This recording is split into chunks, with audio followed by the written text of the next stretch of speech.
Okay, welcome back. I'm going to show you next how to put a post on, because some people aren't always sure with WordPress. The dashboard will actually nowadays give you write your first blog post, or what I tend to do is go across to posts. I usually click on that and then click on add new. You can go direct to add new, or it's up on that screen there, but they know that people find it. I'm going to move the screen across a bit so that you can maybe see. I'll squash the screen down a bit so you can see what it is. Okay.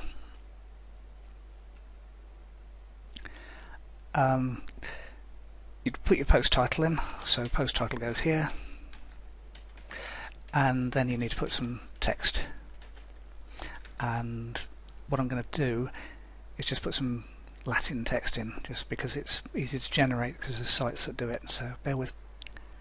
Okay, the Latin's meaningless, it's just what typewriter, well, printers and things have used as placeholder text effectively.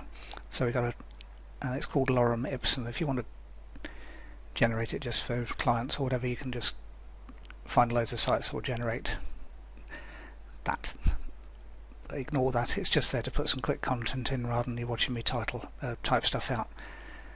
That's the title I'm going to use, and that's the main post. Now coming back further down, as you can see that it's got it as a demo site at the moment, so SEO title is the first bit that I put in, and you can see it change there.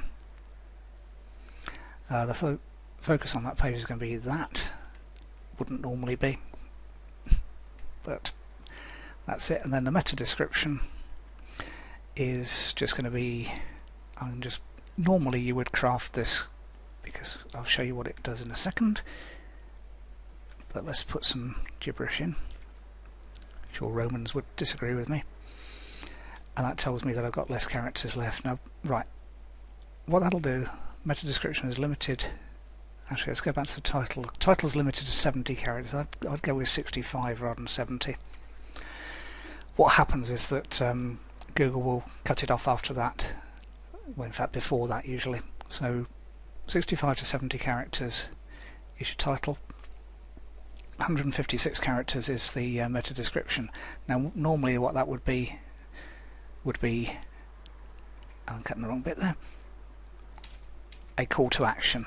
But you can see it will appear there, and because it knows that's your focus keyword, it will do what Google does, which is bold the bits that happen. Once you're happy with that, you can either save as a draft, which I'm going to do, or you could have published. That's the next bit I'm going to talk about. If you remember, we set the permalink up, and that's a bit long, so I'm going to cut that down to size, change that. Up to you whether you do that or not, but if the URL goes on for too long, I find it a bit yucky. And then the power of Yoast is, once you've set all those, you can also do a page analysis. That says it's very difficult to read. That's because it's Latin. Yes, it would be.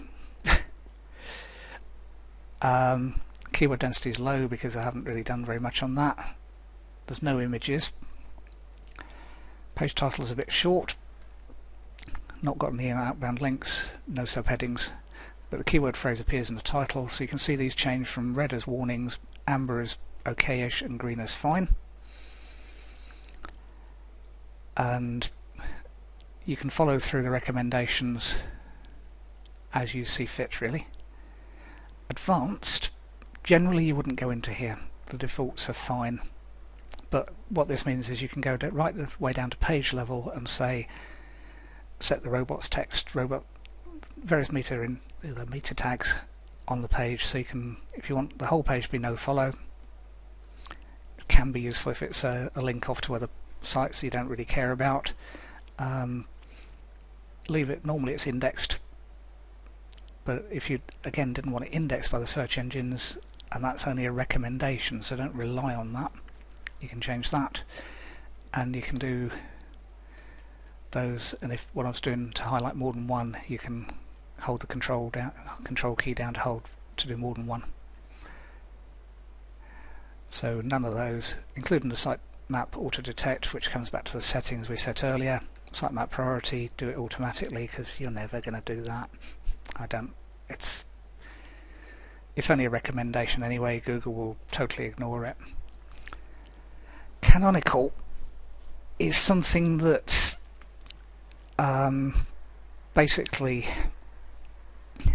it can be important, but it probably isn't. If you're not doing almost identical pages, then you won't use that. If you are, then just read up on it, because it's longer than I can explain in the video and most people won't need it. 301 redirect. What that means is if you had an old page that was still linked to by people but is now out of date and it's now been replaced by a new page, I don't know if it's last year's packages that you're offering and now you want to redirect to this page, this year's packages, and you've changed the page name, then you'd use that 301 redirect box. Related posts, yet another related post plugin will do, and then the publish button will actually make that live on the site. Sometimes takes a little while, but not very long usually. View post. There we have the first page on our site. A couple of other things you can do on that, but we'll show you those in next but one video. So that's as easy as it is, and if you make any changes to that page, you'll see that the publish button changes to update. So we'll do a bit more on posts in the next video.